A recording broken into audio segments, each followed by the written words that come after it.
자, 오늘 네 번째고 단어는 이제 새로운 중단 넘어가죠. 급수에 대해서 오늘 알아보도록 하겠습니다. 자, 먼저 지난 시간에 했던 등비수열 극한에 대해서 정리를 하고 넘어갈 텐데요. 오늘 정리는 거기 보시겠지만 대표 유형까지 좀 문제를 풀어볼 거예요. 그래서 문제 푸는 시간이 좀 많습니다. 그래서 문제를 풀고 이제 등비수열 극한이 사실 내용 자체는 많지는 않았죠. 여기 적혀 있는 것처럼 범위 쪼개는 거랑 계산 어떻게 할 것인가 정도밖에 내용은 없었는데 여기서 나오는 문제가 처음으로 여러 번 나오는 이 미적분 전체 나오면서의 고비가 됩니다. 한 번 더 설명드리겠지만 18번, 19번 수능이죠. 18, 19, 20번 그리고 29번쯤에 잘 나오는 유형이 존재하기 때문에 문제를 좀 풀어보고 넘어가도록 하겠습니다. 자, 한번 정리를 해보도록 하죠. 자, 등비수열 극한은 우리가 이제 고등학교 2학년 때 배웠던 등비수열의 이제 극한을 취한 거예요. 근데 등비수열이라는 게 초항이 있냐 없냐의 차이인데 그 초항이 0이 아닌 형태 그 중에서 R이 상수, 공비 R을 이야기하겠다 하시면은 그냥 이런 모양으로 되는 거니까 큰 차이를 안 보셔도 되겠습니다. 자, 먼저 범위를 이야기하고 넘어가도록 할게요. 자, 등비수열에서는 범위를 총 4가지로 나누셔야 된다고 설명드렸습니다. 자, 이게 R인 경우랑 R이 1과 마이너스일 경우는 이제 수렴하는 범위가 되겠죠, 수렴. 뭐 1인 경우랑 마이너스 1과 1 사이에 있는 경우에 수렴하는 값은 다릅니다. 이때는 1로 가고 마이너스 1과 1 사이에는 0으로 수렴하기 때문에 그 차이는 기억하셔야 되는 건 당연한 거고요. 굳이 뭐 다르게 표현을 하시자면 뭐 이 절대값 R에 대해서 얘가 1보다 작다라고 하시면 이 위에 있는 두 가지 같은 의미가 된다는 것도 소개를 한번 드렸었죠. 자, 근데 수렴만 보시면 안 되고 발산하는 경우도 동시에 생각해 주셔야 되는데 발산하는 것 자체 그 자체로는 문제는 나오지 않겠죠. 당연히 저희는 정확한 값이 떨어지는 걸 원하다 보니까. 그렇지만은 아무래도 우리가 분수식 형태라는 걸 배웠고 분모도 발산하고 분자도 동시에 발산하는 경우에는 극한값을 가질 수 있다고 했죠. 수렴하는. 그렇기 때문에 발산도 충분히 사용이 된다. 등비수열에서. 그래서 R이 1인 경우나 절대값 R이 1보다 작은 경우에는 수렴하는 거고요. R이 뭐일 때, 마이너스 1일 때, 그리고 R이 1보다 큰 경우, R이 마이너스 1보다 작은 이 세 가지 경우는 발산한다고 말씀드렸습니다. 자, 첫 번째 것과 마지막 거, R이 마이너스 1인 경우랑 마이너스 1보다 작은 경우는 뭐도 한다. 진동도 합니다 라고 설명드렸습니다. 중간에서 진동하는 게 아니에요. 다만 진동하는 경우도 마이너스인 경우는 두 점을 왔다 갔다 하는 거죠. 단 하나의 점을 가져야지 수렴하는 거니까 얘 두 점으로 나와서 진동해서 발산하는 경우요. 이 경우는 점점 이렇게 왔다 갔다 하면서 넓어지는 경우가 되겠다라는 걸 기억하시면 되겠습니다. 자, 그 다음에 봤던 게 이제 계산 방법이에요. 계산 방법은 여러분한테 뭘 설명드렸냐. 교과서에서는 분모의 최고차 즉 밑이 제일 큰 경우로 나눠준 형태가 되는데요. 그렇게 하실 필요 없이 여기서 여러분한테 제가 말씀드린 방법은 어차피 그 작업, 나눠준 작업 자체는 한 단계의 그냥 계산 과정이 되어 있는 거예요. 근데 그 계산 과정을 거치지 않더라도 정답이 나온다 그랬죠. 그래서 여기서는 여러분들이 어떻게 하시는 게 편하다라고 말씀드렸으면 그냥 밑이 큰 경우 밑이 큰 경우는 마치 차수가 큰 다항식 형태로 해석을 해서 제일 큰 놈만 남기면 되는 거예요. 분모에서 제일 큰 놈, 분자에서 제일 큰 놈을 남기시면 되는 거고요. 만약에 분모가 두 개에서 곱해져 있다. 그러면 각각의 인수에서 큰 놈만 남기시면 되는 거예요. 그래서 제일 큰 것들, 왜 극한을 취하는 무한대로 보내는 거기 때문에 가장 큰 것 위주로 생각을 해주시면 되겠다라는 걸 설명드렸습니다. 자, 이제 대표 문제를 좀 풀어보면서 넘어가도록 하겠습니다. 자, 이 대표 유형은 수업 때 설명드렸다시피 수렴하고 발산하는 공비 혹은 지수의 밑을 다 주는 경우는 우리가 방금 일부 외웠던 내용들에 따라서 바로 결과물이 나오는 거죠. 그래서 오히려 여러분한테 물어보는 문제는 뭘 물어보냐. 지금 여기 나와 있는 X 같이 공비 부분 정해지지 않은 거예요. 그래서 우리 아까 전에 나눠봤던 수렴하는 부분이랑 발산하는 범위를 기억하고 계셔야지 풀 수 있는 형태의 문제가 잘 나온다 했습니다. 평가원 기출문제입니다. 그래서 평가원 기출문제니까요. 이런 유형들이 대표적으로 잘 나온다라는 걸 확인하시면서 어떤 단계를 거쳐야 되고 그리고 이 문제 풀기 위해서 어떤 걸 알고 넘어가야 되는지에 대해서 함께 좀 다뤄보도록 하겠습니다. 자, 문제 먼저 보시면요. 두 함수 fx. 자, fx 안에는 지금 수열 극한이 포함되어 있는 거죠. 그리고 gx 1차 함수가 되는 거예요. 얘들의 그래프에 교점의 개수가 h라고 나와 있는 겁니다.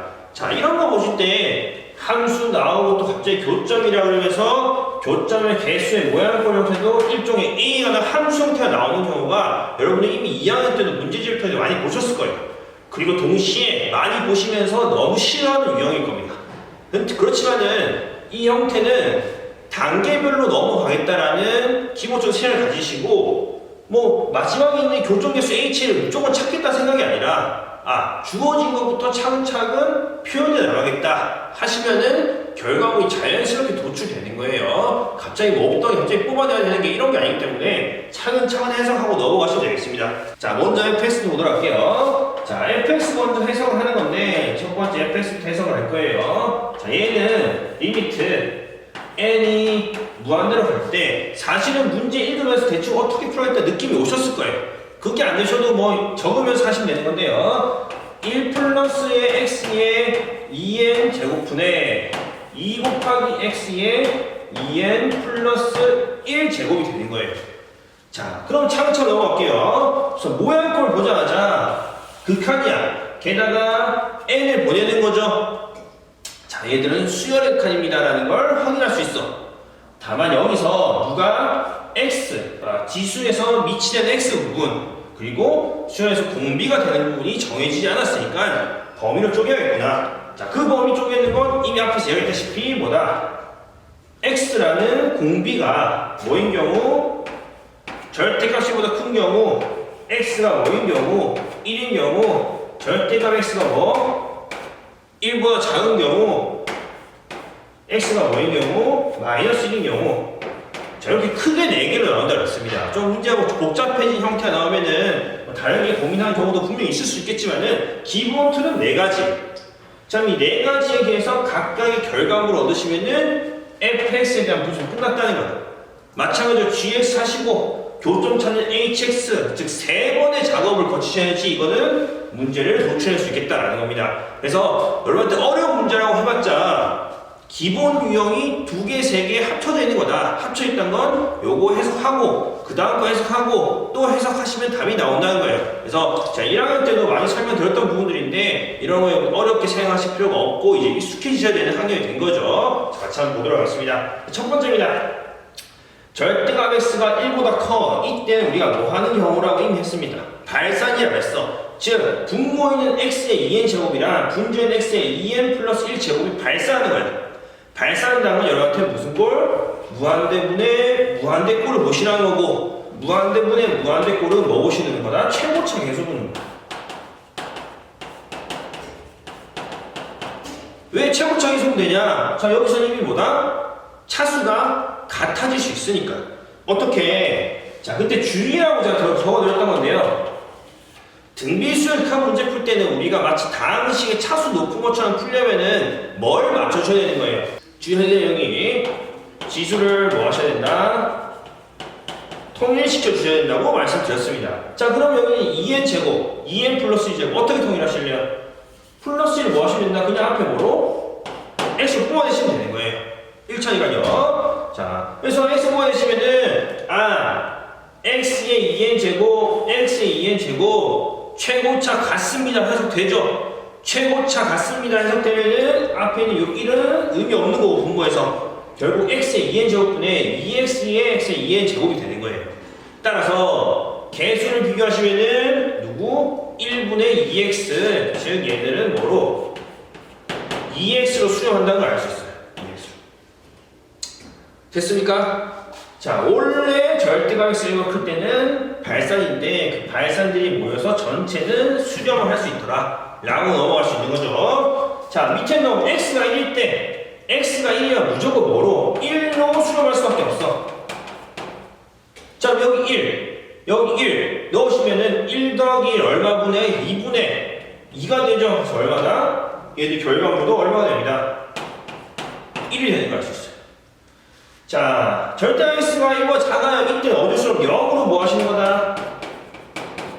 수렴하시는 거겠죠? 자, 그럼 0을 집어넣으시면은 1분의 얼마 되는 거예요? 0이 되죠? 그래서 얼마가 된다?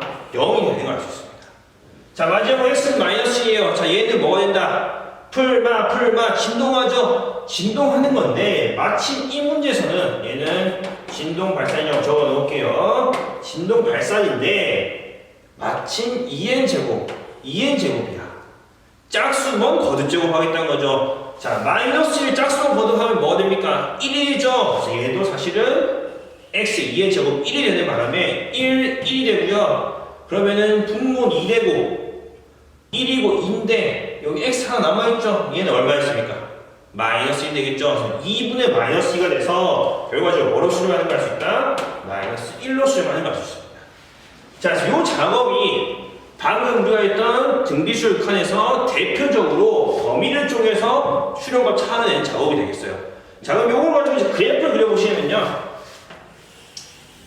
그래프를 그려보시게 되면 나는 여기를 x라고 하고요. 자, 여기를 fx라고 하도록 하겠습니다. 자, 그렇다면 얼마일 때? 1보다 클 때 여기 1이라고 하고 여기 마이너스 할게요. 절대값 x가 1보다 크거니까요. 1보다 크고 마이너스로 작을 때는 뭐가 됩니다? 2x가 됩니다. 1, 2, 마이너스 1, 마이너스 1 하면은 자, 여기가 되겠죠. 자, 여기 1,2, 마이너스 1, 마이너스 2. 그래서 2x가 그려집니다. 얘는 2x가 되죠. 자, 그 다음에 보시게 되면은 1일 때는 얼마입니다? 1이에요. 1일 때는 1이에요. 자, 밑에부터 보면 마이너스 1 들어가다 마이너스 1. 마이너스 1 때 마이너스 1이에요. 자, 그리고 뭐가 있습니까?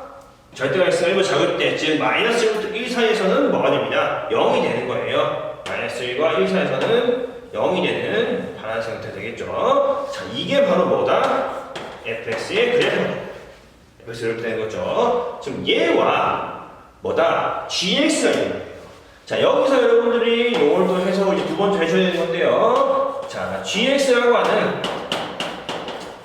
x 플러스 1이라는 건 기울기는 얼마짜리고요? 일자의 직선이고요. 그 다음에 y절편이 얼마입니다? a가 됩니다. 즉 y절편에 따라서 gx의 그래프는 달라진다는 것. 다만 기울기는 일자의 직선을 유지한 상태에서. 자, 그럼 기울기 일자의 직선이 여기 존재한다고 치겠습니다.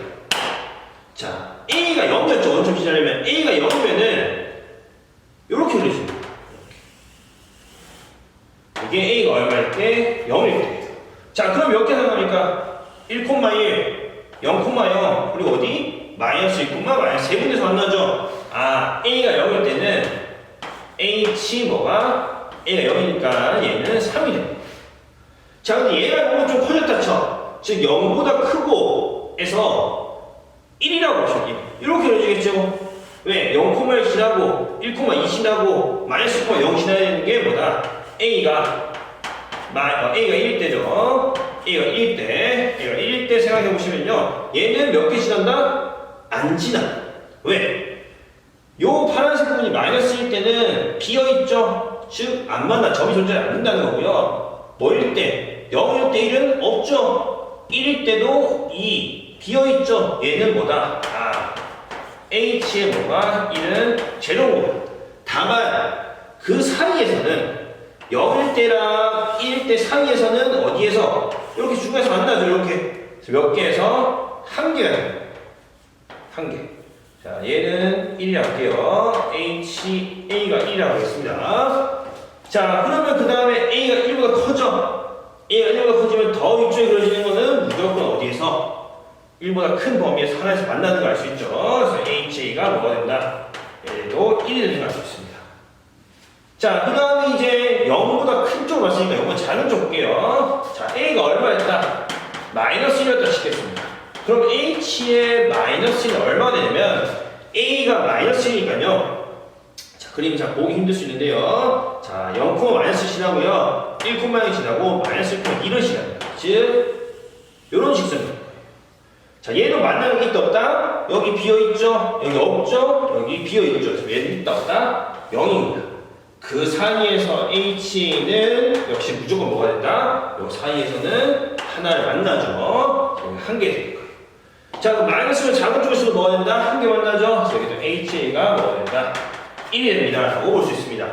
자, 요렇게 지금 이거 우리 경험상으로 지금 본 거예요. 여러분들도 요렇게 처음에 fx 자체가 범위가 나눠져 있기 때문에 그거에서 그려진 그림에서 gx도 범위를 통해서 확인할 수 있어야 돼. 자, 그러면은 우리가 원하는 건 누구예요? HA의 그림인 거야. 자, 요거 좀 보기 힘드시겠지만 이번에는 A 값에 대한 HA죠. HA의 그림을 그려보도록 하겠습니다. 자, HA 그림을 그려볼 텐데요. 자, 우선 H 0일 때 얼마입니까? 3이야. 1, 2, 3이면 여기 색칠하셔야겠죠? 자, 0일 때는 3이 되고요. 자, 0보다 크고 1보다, 자, 여기 1 했을 때 1보 작을 때 몇 개? 한 개인 거예요. 즉 0일 때부터 어디까지? 1 사이는 한 개가 되겠죠. 자, 그 다음에 1일 때 얼마? 0개. 그거보다 커지면 몇 개? 한 개. 자, 이렇게 그림이 그려지는 거고요. 자, 다시 0을 작은 쪽 하시면은 0에서 어디까지? 마이너스 1 사이에 있는 몇 개? 한 개. 그 다음에 마이너스 1 때 0개. 그 다음에 그보다 작아지면, 마이너스가 작아지면 몇 개? 한 개. 이런 그림이 그려지는 것 같습니다. 자, 그래서 다른 색깔을 한 번 더 진하게 그려드리면요. 자, 쭉 오다가, 1로 쭉 오다가, 마이너스 1일 때 텅 비면서 0이 찍히고요. 쭉 가시면서 또 0일 때 비어있고요. 그때는 3을 지나게 되는 거고요. 다시 또 1이다가 A가 1이 될 때 비면서 0이 찍히고 이렇게 쭉 거지는 그림이 그려지는 거야. 자, 문제를 정했다고 이제 풀면 돼. 자, H0 함수값은 얼마나? 3이다. A에서 오른쪽으로 올 때 그 값은 얼마다? A에서 1에서 오른쪽에서 올 때 그 값은 얼마다? 1이 나오는 거겠죠? 오늘 1이 나올 수 있다. 정답이 얼마입니다. 라는 거 알 수 있죠? 자, 요런 유형이 나와. 자, 이런 유형이 나오고 얘들은 거의 뭐 14, 15, 16 사이에 나오는 형태가 되겠죠? 그래서 대표 유형인 문제니까요. 범위를 통해서 판단하는 문제. 근데 우리가 미적분에서 배운 내용만 가지고는 절대 안 풀리고 2학년 때부터 함수한 내용이 잘 사용이 된다라는 거 꼭 기억을 해주시면 좋겠습니다. 자, 다음 문제를 풀어볼 텐데요. 방금 대표 유형 문제를 보시면서 좀 마음이 많이 상하신 분도 분명히 있을 겁니다. 수업 때는 아니 그냥 아래 걷재고 있던 결과물만 보여줘도 그는 갑자기 저렇게 난이도 있는 문제를 왜 가져오냐라고 할 텐데요. 이제 미적분에서 배우게 될 거의 대부분 문제가 저 대표 유형이랑 똑같습니다. 왜 그러냐? 미적분 내용만 가지고 이제는 문제는 안 나온다는 거예요. 왜? 우리는 미적분이라는 단어 자체가 다시 한번 설명드리지만 고등학교 2학년 1학기 때 배웠던 내용들과 고등학교 2학년 2학기 때 배웠던 내용들을 합쳐서 새롭게 활용한 형태가 나오는 거예요. 그래서 교과서에 새롭게 내용이라고 정의라고 나오는 부분들은 거기 둘을 다뤄주지 않았던 특수한 경우를 소개해 주는 거고요. 문제 나오는 부분은 그 특수한 경우랑 앞에서 일반적으로 다 나왔던 경우를 합쳐서 나와 짬뽕. 그러다 보니까 여러분들이 이제 연습하실 때는 앞에 거는 진짜 전부 수요력한 부분은 전부 다 그냥 소개 정도였죠. 지금부터는 이런 문제들, 방금 풀었던 문제들을 반복해서 연습하는 수밖에 없습니다. 그 연습한다는 건 뭐 문제집에 바로 푼다기보다는 다른 연습장에 풀고 다른 또 공부를 하시다가 다시 풀었을 때 그때 내가 풀었던 순서를 기억하고 있냐, 그 과정들을 기억하고 있냐 차이다. 그 과정을 외우시란 말이 아니라 문제를 읽으면서 그런 아이디어가 떠오르냐 라는 말이 되는 거예요. 그래서 이 문제도 이 칠판 요거 하나로 다 못 풀 확률이 높습니다. 옆에도 써야 될 것 같아요. 그래서 양쪽 다 써야 되니까 요 문제 풀고 내용은 그냥 급수 소개 정도만 하고 오늘 마치도록 하겠습니다. 자, 요 문제 올 텐데요. 수능 특강 문제를 가져왔습니다. 자, 요 수능 특강 문제를 가져온 이유는 이 수능 특강 14페이지 2번 문제 정말 중요한 문제입니다. 왜냐? 진짜 실제로 수능에도 나왔고요. 뭐 제가 당장 기억나는 건 2011년도 수능에 나왔고요. 그 이후에도 계속 꾸준히 비슷한 유형으로 소개가 되고 있어요. 그래서 이 유형은 뭐랑 똑같냐? 여러분이 수능 특강 13페이지에 5번 문제랑 똑같습니다. 똑같은 유형 문제예요. 지금 뭐다? 수열의 극한을 이용해서 수열극한을 이용해서 도형을 만드시거나 도형 이용하시거나 그래프를 그린 다음에 결국 리미트 n이 뭐였는지를 계산하세요 라는 형태가 된 거예요. 지금 활용 문제가 되겠죠. 그래프와 도형을 이용한 활용 문제가 텐데 역시 이 문제도 방금 대표 유형 문제랑 똑같습니다. 문제는 제일 읽으시면서 이 문제는 이거 거쳐서 무조건 답을 구해야 돼. 이건 못해요. 저도 못하는 거예요. 매번 이야기하지만 여기서 해야 되는 건 길죠. 그냥 문제 읽으면서 이 부분이 의미하는 게 뭐였구나. 그게 그 부분을 읽으면서 내가 얻을 수 있는 식들은 뭐가 있겠구나. 차근차근 다 적어서 넘어가시는 거예요. 그러다가 내가 적어놓은 것들 중에서 이거 연합을 활용을 하시면은 같이 뭐 두 개를 연관지으면은 결과물이 나올 수 있지 않을까? 이렇게 생각할 수 있는 이 아이디어 단계가 마지막에 필요한 거예요. 그래서 이미 이 문제 다 풀어보신 분들 많으시겠지만요. 정말 중요한 형태니까 재경필 걸 꼭 한번 봐주세요. 빨리 넘기지 마시고 제가 어떤 생각을 하면서 이걸 적는지 그리고 적은 것들 사이에 어떤 연관성을 떠올리는지 당연히 고등학교 2학년 1학년 때 배웠던 내용을 떠올릴 겁니다. 그러니까 잘 보시면서 뭐 이렇게 팔짝 끼워 오셔야 돼. 그냥 감상해 주세요. 요렇게 생각하고 넘어가는구나. 자, 자연수행일 때 우리 보통 문제는 자연수 하는 거니까 여기서 뭐 특별히 할 게 없는 거고요. 자연수행인데 곡선 y는 x 제곱 위에 점 p가 있는 거야. 그걸 n, n 세제곱, 즉 자연수행인 거 집어넣어서 점 찍겠다는 거겠죠. y는 x 세제곱, 우리가 잘 아는 3차 함수 그래프를 그리면 되겠죠. 그리고 시작하는 거야. 왜? 저는 곡선 위에 점이라는 부분에 대해서 1번 포인트 둘 거고요. 그 뒤에 추가적으로 얻어지는 원점을 취하는 원시라는 것에 2번 포인트를 둘 거예요. 왜? 나한테 주어진 게 뭔지 확인하는 게 1번이니까. 자, 저는 지금 원점을 취하는 y는 x 세제곱 그래프를 대충 그려놨습니다. 그때 어디 점 뭐가 있습니다? p가 존재하는데요. 점 p가 n, n 세제곱이에요. 라고까지 적는 게 뭐예요? 동그라미 1번이야. 자, 동그라미 1번이요. 어디? 원점 O가 있죠? 원점 O와 p를 지나는 원이래요. 자, 여기서 원을 대충 그려주시면 됩니다. 자, 원이 뭐 대충 이렇게 일단 할게요. 여기가 원C야. 원C가. 자, 그럼 난 첫 번째 줄 내용을 다 끝냈어. 이런 그림 그려지겠구나. 자, 이제 두 번째 줄로 넘어와. 두 번째 줄 넘어왔더니, 지금 내가 그린 3차 그래프의 점 P에서의 접선을 L이래. 3차 그래프의 점 P에서의 접선을 뭐라고? L이라고 하는 거야. 접선 L이라고 하는 거예요. 자, 그리고 그 다음은 원C. 원점 지나고 P점 지나는 원C가 그때 P에서의 접선 M이래요. 이번에 원을 지나고 P에서의 접선을 M이 하겠습니다. 근데 얘들이 뭐로 서로 수직이구나. 이렇게 해도 괜찮은 거예요, 여러분들. 자, 이게 수직 전혀 그렇게 안 보이죠? 최종적으로 내가 원하는 그래프는 다시 그리면 돼요. 지금은 파악하는 겁니다. 내가 지금 뭘 찾고 있는지. 자, 그래서 L과 M이 서로 수직이래요. 그때 원C의 중심의 좌표를 원 중심의 X 좌표죠. 그때 원C의 중심의 X 좌표를 AN이라 할 때, 그때 이 값을 구하세요라고 하는 겁니다. 자, 대충 질문을 그리고 어떤 모양 보일지 판단했어. 자, 그럼 이제 이걸 토대로 문제 풀기 좋은 그림 그리시면 되는 거예요. 저는 여기 그리고 풀이 과정이 잘 못 적히니까요. 지우고 새롭게 한번 표현을 해보도록 하겠습니다. 자, 보시면 제가 그림 새로 그렸습니다. 그렇지만은 아까 그렸던 그림이랑 이거랑 비교했을 때 이게 완벽한 그림이다? 그렇지도 않습니다. 다시 한번 설명드리지만 첫 번째 줄, 두 번째 줄에서 파악한 거를 표현한 그림이게 하면 되는 거야.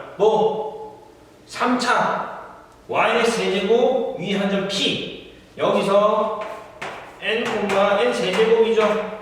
여기 지나면서 3차선에 접하는 접선 L과 원점과 P점 지나는 원에 접하는 접선 M 그리고 둘이 수직으로 만나겠다까지 표현이 되어 있으면 되는 거예요. 그럼 이제 이 사실을 가지고 어떻게 원 중심의 X좌표를 구할 것인가 라는 말 할 때 이 상태에서 바로 구할 수 있다 없다? 없어요. 여기서 우리 뭘 하셔야 되냐, 이 정보들 접선 L과 접선 M 그 수직입니다를 식으로 표현해야 돼. 그림으로 표현하는 거는 느낌을 받아들이기 위한 거지 그림만 있다고 해서 문제 풀리는 게 아니죠. 식을 적으셔야 돼요. 그럼 첫 번째 접선 L을 보도록 하겠습니다.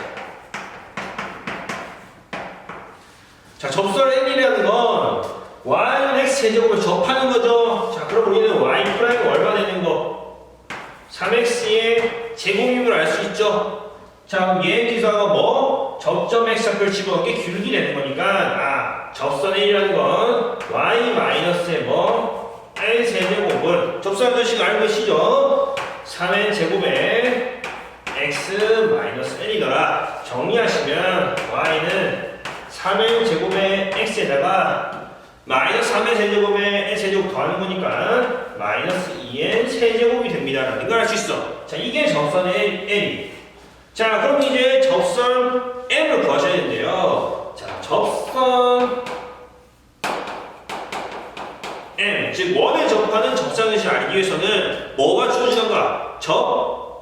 점이 주어져야겠죠. 그때보다 원의 방정식이 있어야 돼. 원의 방정식과 접점이 주어지던가, 원의 방정식과 접선의 기울기 주어지던가, 원의 방정식과 외부 점이 주어지는 걸 우리는 배웠어요. 고등학교 6학년 때, 1학년 때. 그런데 지금은 원의 방정식 자체가 있어요, 없어요? 없어요. 그래서 일반적인 방법으로 접선 m을 구할 수 있는 방법이 있다, 없다? 없다는 생각이 드셔야 돼. 근데 제가 지금 이 말을 하는 가운데 고등학교 1학년 내용이 기억이 안 나시면은 풀린다, 안 풀린다, 접근을 못 하는 거예요. 왜? 접선 m이 분명히 주어져 있는데 접선 m을 구할 수 있는 방법이 안 떠올랐어. 그러면은 뭐하지?가 되는 거예요. 근데 지금 원에서의 접선 방정식은 원의 방정식 기본적으로 주어진 상태에서 뭐다? 접점이 주어지는, 기울기 주어지는, 외부점 주어져야 된다 라는 생각이 들면은 단순한 방식으로 접선을 구할 수가 없다라는 걸 알 수 있게 되는 거예요. 자, 그럼 우리 고등학교 1학년 때 배웠던 원의 접선 방정식 구하는 건 폐기해야 돼. 그럼 이제 뭐 할 수 있나? 뭐 때문에? 서로 수직입니다를 사용을 해서 기울기와 뭐를? 접점을 구할 수가 있는 거죠. 접점이 주어진 거고요. 자, 무슨 말이냐? 접선 m이라는 건 누구랑? 여기 n에서 구한 누구와 3n 제곱이랑 뭐가 돼야 되는 거예요? 수직이 돼야 되는 거예요. 자, 그래서 얘들 접선 m이 무엇이 y는 뭐가 되는 겁니까? 기울기가 서로 수직이랑 곱했을 때 마이너스 1 되죠? 마이너스 뭐가 되는 거예요? 3n 제곱분의 1이 되고요. x 마이너스 n 플러스 a보다 n 세제곱이 되는 걸 알 수가 있습니다. 자, 지금부터 이제 아이디어가 필요합니다. 뭐냐? 접선 A과 접선 M을 구한 상태에서 어떻게 중심의 좌표를 구하는 겁니다. 아이디어 찾는 것도 사실은 뭐 보고 갑자기 떠오르는 게 아니라 우리가 구해야 될 게 뭔지 확인하시고 그림상에서 우리가 알면 성질 찾아내시면 되는 거예요. 자, 원C의 중심이래, 중심. 중심 좌표 중에서 X좌표를 구하면 된다는 거죠. 자, 여기 원을 봤을 때 요 아이디어 어떻게 되면은 성질을 찾아낼 수 있냐는 건데, 자, 원에 접선 M이 있어. 그런데 거기에 수직인 직선 N이 있다는 건데, 자, 수직 기호를 여기다 쓰시면 좀 더 와닿으실 겁니다. 뭐냐? 접선의 수직인 직선은요, 어디를 무조건 지나요? 원의 중심을 무조건 지난다는 성질을 쓰는 거죠. 자, 그러면은 요 파란색 선이 어딘가에 원의 중심이 존재한다는 건데요. 그때 x좌표를 an이라 했으니까요. 이 원의 중심을 an, 어떤 값이 된다고 이제 적어보도록 하겠습니다. 자, 그러면은 이 an을 구해야 되는 게 이제 우리가 결론적으로 해야 될 작업이 되는데, 자, 이걸 푸는 법은 여러 가지가 있습니다. 자, 우선 여기다가 생각해낼 수 있는 걸 몇 가지 적어보도록 하겠습니다. 자, 이 원의 중심을 어떻게 구할 것이냐? 원의 중심과 P라는 점, n, 세제곱까지의 거리와 원의 중심에서 원점까지의 거리는 뭐로서? 반지름으로서 같아야겠죠? 그러면은 우리는 원의 중심을 a,xxx라고 하면은 거리를 구할 수 없어. 정거장의 거리 중심이죠. 여기에 요 xxx라고 하는 자리에 접선 L 위에 x 자리에 a에 넣었을 때 나오는 결과물을 적을 수 있는 거예요. 지금보다 3n 제곱에 뭐예요? an-2에 2n 세제곱이라고 할 수 있습니다. 자, 그러면 중심 좌표와 n, 세제곱까지 거리가 중심에서부터 원점까지의 거리와 같습니다. 라고 하면은 문자 뭐와 n과 an 사이의 관계식이 나오는 거야. 그거를 AN이라고 정리하시면은 우리가 원하는 여기 찾으게 되겠죠. n에 관한 식으로. 자, 그게 첫 번째예요. 자, 두 번째 뭘 또 뭘 할 수 있냐. 자, 이 첫 번째 아이디어 떠올랐을 때 여러분들 무슨 생각할 수 있냐면 너무 복잡하다고. 첫 번째. 왜냐? 점과 점선의 공식은요, x는 x를 빼고 제곱하시고 y끼리 빼고 제곱해서 루트 씌우는 거죠. 더러워질 수밖에 없는 거예요. 그럼 이제 다른 방식을 사용해보자.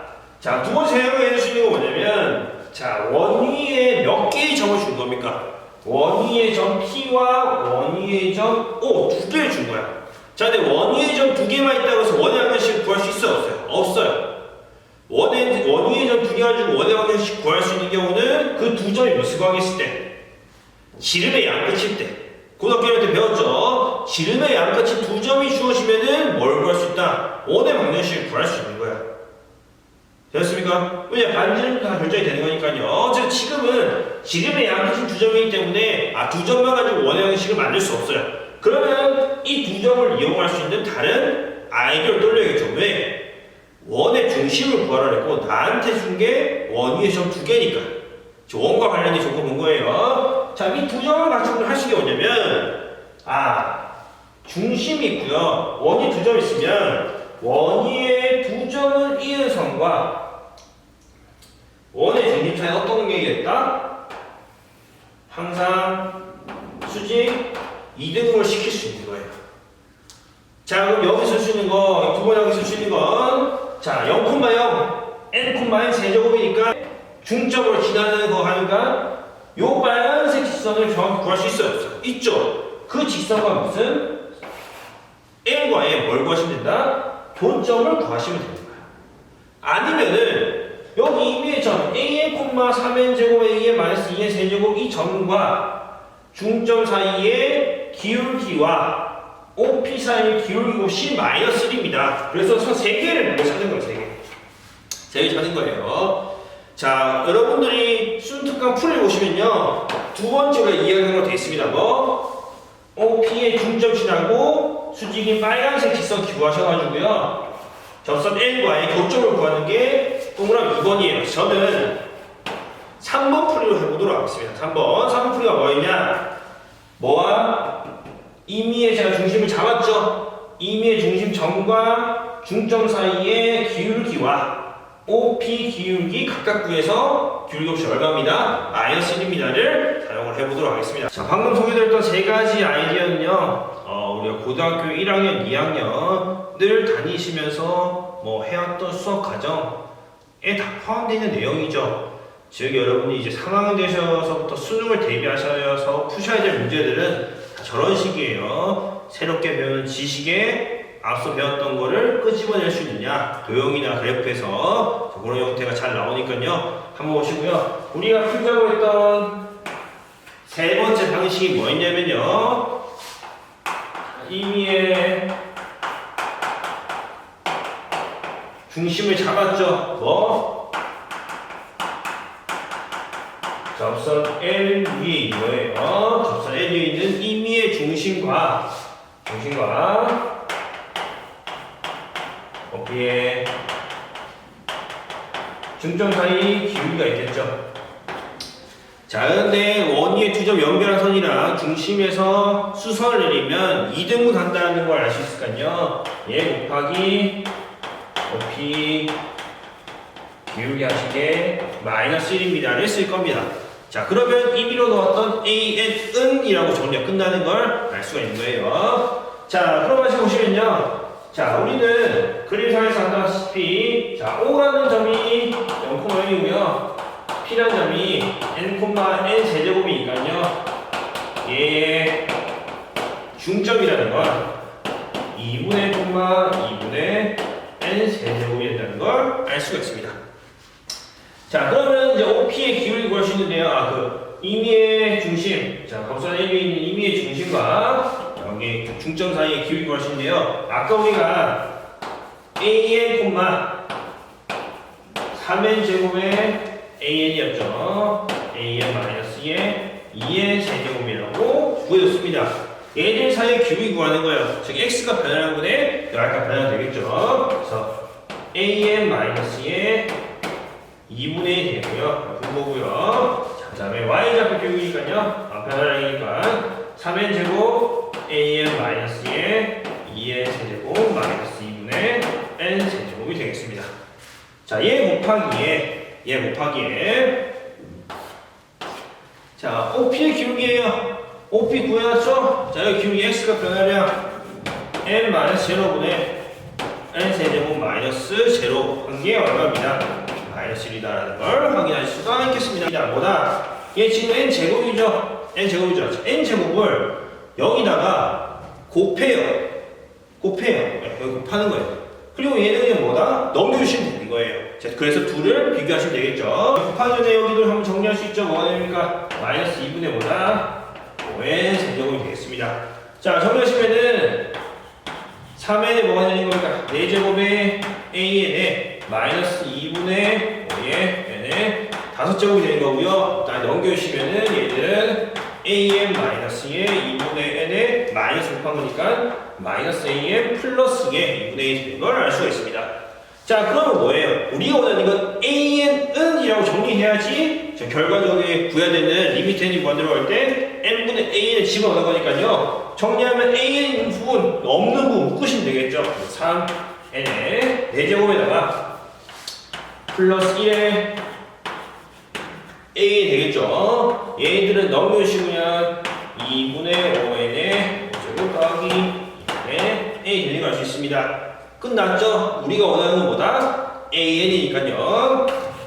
an은 뭐한다? 3n 4제곱 플러스 1분의 2분의 5n 플러스제곱 플러스 2분의 a 되는 걸 알 수 있습니다. 자, 따라서 우리가 원하는 건 뭐였다? 리미트 n이 무한대로 할 때 n분의 an을 구하세요 라고 하는 건데요. 얘들은 리미트 n이 무한대로 할 때 n분의 1 곱하기에 3n 4제곱 플러스 1분의 뭐가 된다? 2분의 5n 5제곱 플러스 2분의 a 되는 겁니다.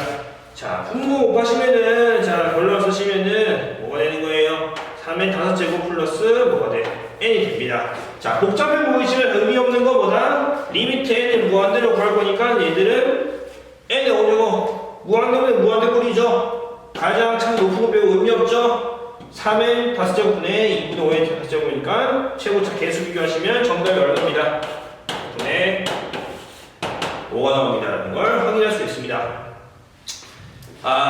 저 문제 풀이가 굉장히 길었죠. 자, 이런 형태가 19번, 20번, 29번 이런 데 나오는 대표적인 유형이다 라는 거니까요. 연습을 해보시는데 제가 원하는 건 앞에 설명드렸다시피 문제를 읽고 필요한 거 적으시고 그 필요한 거에서 물어보는 거. 지금 원의 중심이었죠. 원의 중심 구하는 과정은 사실 연습이 필요해요. 이 부분을 본다고 해서 다시 할 수 있는 게 아니야. 그런데 그 과정 아이디어에 있어서는 뭐 생소한 걸 가지고 온 게 아니고 앞서 1, 2학년 때 배웠던 걸 그대로 가져왔다 라는 거 보면서 이런 문제에 익숙해지셔야 된다 라는 거 좀 기억을 꼭 해주십시오. 자, 이제 새로운 중단은 급수로 넘어가도록 하겠습니다. 자, 앞서 지금 수요일학 문제 푸느라 많이 좀 지치셨을 텐데요. 짧게 간단하게 급수 소개하고 바로 넘어가도록 해보도록 하겠습니다. 자, 급수라는 새로운 용어 나왔는데요. 급수라는 새로운 용어는 어디서 나오느냐? 자, 우리는 수열 기본적인 AN이라는 게 베이스 깔린 거예요. 이 수열 AN을 가지고 어떤 작업을 하겠느냐라는 게 이제 급수가 되겠다라고 생각해 주고 있습니다. 자, 우리는 수열 AN에 항이 있다고 칩니다. 항이 뭐 A1, A2, A3 그래서 뭐 AN n번째 항. 그렇죠. 우리가 지금 배우고 있는 n번째로 끝나는 게 아니죠. 뒤에도 무수히 많이 존재해요. 즉 수열의 항은 사실 끝이 있다 없다? 없는 거야. 왜? 첫 번째 항, 두 번째 항, 세 번째 항, n번째 항, n 플러스 1번째 항 뭐 계속 들어 나가는 거니까요. 자, 이런 작업을 한 상태에서 이제 급수라는 걸 새롭게 가져오겠다는 거예요. 자, 첫 번째는요. 뜻을 한번 보도록 하겠습니다. 급수라고 하는 것은 이렇게 A1, A2, A3, AN 쭉쭉쭉 무수히 많이 나열되어 있는 수의 항들을요 뭐로? 플러스 이어주는 거예요. 즉 이거를 뭐 정리해서 적자면 수열의 가항들을요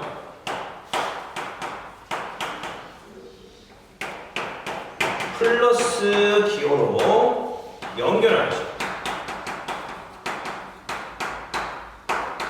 그래서 수열 한들 나와 있는 무수한 것들을 플러스로 연결한 식이 급수이기 때문에 이렇게 적힌 급수를요 간단하게 기호를 표시하시면 시그마를 가지고 오는 거예요. 왜? 우리가 고등학교 2학년 때 배웠죠. 시그마라는 게 뭐냐면 뭐다? 합한다는 뜻이었잖아요. 자, 플러스가 연결되고 또 시그마가 가져오는데요. 얘는 첫 번째 항부터 몇 번째 항까지 했을 때 끝이 있다 없다? 없기 때문에 무한대라는 상태까지를 보겠다는 거예요. 뭐를? 수열 AN의 항들을요. 그래서 첫 번째 항부터 무한대 항까지 더해주는 것, 플러스로 연결한 거를 이제 무급수라고 한다. 자, 그래서 얘를 표현하시면 A1 플러스 A2 플러스 AN 플러스 무수히 많은 것들을 플러스로 연결한 게 급수다. 비교를 해주시면 좋겠는데요. 자, 뭐랑 비교를 해주시면 좋냐면요. 자, 수열의 합과 비교를 해주겠습니다. 자, 수열의 합과 비교할 텐데요. 수열의 합, 우리가 SN이라고 하는 건요. 시그마 K는 1부터 N까지의 AK라는 걸 수열의 합이라는 거예요. 그 말은 얘들은 어디에서 A1에서 A2에서 어디까지 AN까지만 더하는 거예요. 분명히 급수에서는요 A1, A2에서 AN에 끝나는 게 아니라 계속 무수히 많은 걸 더하는 식 형태가 급수가 되는 건데 n까지 더한 게 수열의 합이라고 고등학교 2학년 때 배웠어. 자, 그래서 이 고등학교 2학년 때 배웠던 이 수열의 합은요 뭐냐면 급수의 1분입니다.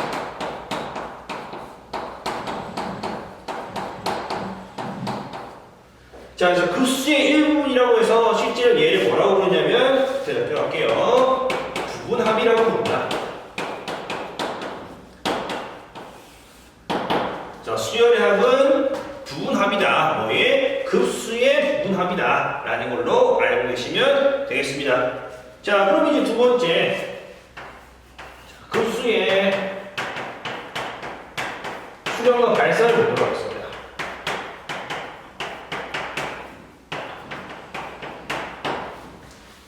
자, 두 번째 급수의 수렴과 발산을 보시면요. 자, 급수라는 건 다시 한번 말씀드렸지만은 플러스로 한글을 연결해 놓은 거라고 그랬어요. 즉, 연결해서 다 덧셈 연산한다고 해서 수렴하는 게 아니고요. 그리고 무조건 발산하는 것도 아니라는 거예요. 상황에 따라서 수렴을 할 수 있고 발산을 할 수 있다는 겁니다. 자, 그럼 이거 어떻게 해석하시냐? 방금 봤다시피 급수를 어떻게 표현한다고 했습니까? 첫 번째부터 무한대항까지 AN을 플러스 기호를 한다는 건데요. 자, 우리는 이 무한대라는 건 어떻게 적을 수 있냐? 리미트 n이 무한대로 갈 때 시그마 k1부터 n까지 더하는 건데 그때 n을 무한히 늘려주시면은 급수가 되겠구나로 받아낼 수 있다는 거예요. 즉, 요 기호, 급수 기호가 리미트 n이 무한대로 갈 때 시그마 k1부터 n까지라고 바뀐다는 거예요. 뒤에 AN의 비중은 똑같죠? 자, 근데 요렇게 적어보니까 다시 또 묶일 수 있어. 뭐? 시그마 K는 1부터 N까지의 AN을 뭐라 적을 수 있다? 수열의 합, 바로 적었죠? SN을 적을 수 있죠? 즉, 얘들은 결국 뭐가 되냐? 리미트 N이 무한대로 갈 때 SN이 구체적으로. 자, 그럼 이걸 정리해 적으면요. 급수 라고 하는 건요, 자, 급수죠. 급수라고 하는 것은 뭐다? 수열의 합을 뭐하는 거다? 극한치 하는 거예요. 근데 수열의 합을 뭐다? 부분합을 했죠. 그래서 부분합의 극한이 뭐가 된다? 급수가 된다는 거예요. 자, 여기서 부분합이 뭐가 된다? 수열의 합이라는 거예요. 된다는 거 보시면 되겠습니다. 자, 그럼 이 급수라고 하는 게 부분합의 극한인데요. 이 부분합이라는 식이, n에 관한 식이 극한을 쳤을 때 수렴하냐 발산을 가지고 급수의 수렴과 발산이라고 한다는 거를 우리 최종적으로 이야기할 수 있었습니다. 자, 그래서 이 부분합의 극한이라는 게 수렴하는 경우에 급수의 합이 존재한다 라고 할 수 있는 거고요. 부분합의 극한이 발산하는 경우는 그냥 급수에서 끝인 거예요. 그냥 거기 급수를 발산한다고 이야기를 하고 넘기시면 되는 거예요. 그래서 오늘은 여기까지 하고요. 다음 시간에 이 부분을 다시 한번 정리하면서 급수 좀 난이도 있는 형태로 넘어가 보도록 하겠습니다. 고생하셨습니다.